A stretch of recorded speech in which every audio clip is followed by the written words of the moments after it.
first Comic-Con? No, it's my second Comic-Con. Oh. Yeah, it's much better than the first for a couple reasons. And those That would be.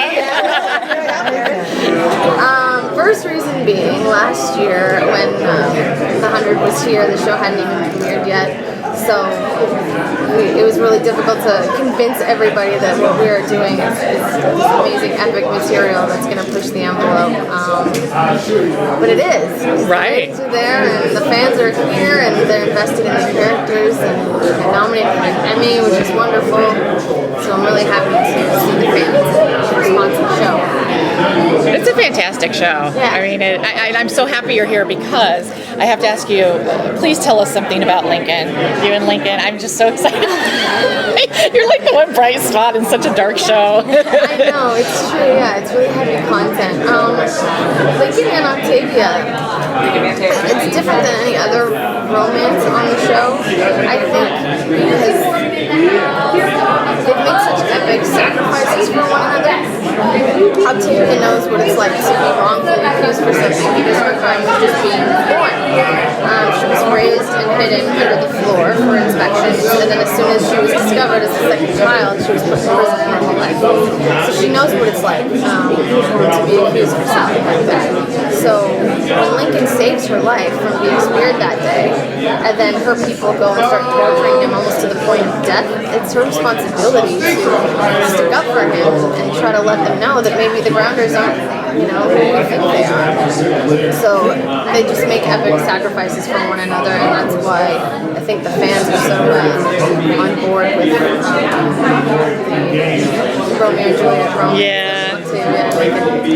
I also think that your character is maybe the most relatable character on the show, simply because she starts out as like the little sister who's protected and kind of hidden away and had to observe the world from the outside and has grown.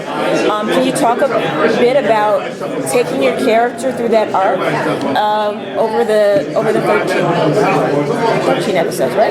Yeah, over the 13 episodes, starting where you were and ending up in this more adult kind of romantic situation and her strength, rebuilding her strength.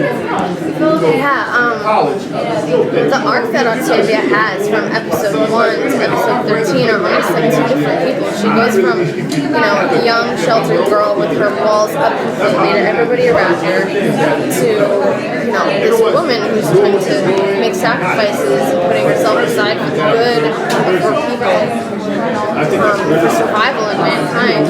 So parents and doctors and survivors of the space had to come down. Her arc has just been so crazy. It's just been such a pleasure to play. And the fans are finding her really relatable, which is nice. But I think it was as soon as she saw the torturing Lincoln happen, she was wondering, what are we becoming and why are we doing this? And I think she's really trying to fight for peace at the end of the day is what she's looking for. What was the most challenging scene for you to do in this first season? Probably when her brother all like the fighting with Bellamy and Octavia and the big fallout that they have when he says my life ended the day you were born. Because that was really like a big character moment between Bellamy and Octavia. And they kind of go their separate ways, but they come full circle. And I think he sees that she's taking more of a leadership role, and she is growing up, and she's able to sort of make some of these decisions on her own, even though he may or may not agree. So it was just nice for them to go so far left and then so far right again. And of course, then there was their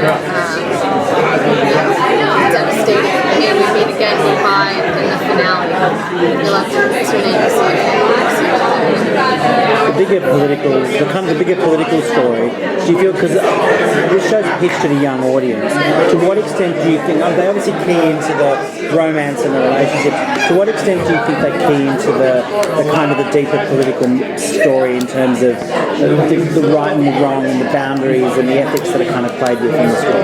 Yeah, I mean, there's just a lot of power struggles between, there's Clark's motive and then there's Bellamy's motive. And she wants structure and rules, and he says, no, I want to live in a world and do whatever the heck you want in his words. And, I think everybody quickly realizes that, we have to stop fighting ourselves and then each other for all this to work. And I think that correlates with a lot of things. My mom always told me don't talk about religion or politics, so I won't get too far into that. But yeah, definitely dabbles in all of those things, doesn't it? What do you think you'd be like in a post-apocalyptic situation? Kind of a apocalypse. Like a zombie one? Or like one that we're now? A generic apocalypse, no zombies, but people. I mean, are you good in a crisis? Like, do you have any memberships? I mean, I'm very outdoorsy being from Northern Ontario, Canada, so I think I would be able to bring that skill set to the table, definitely.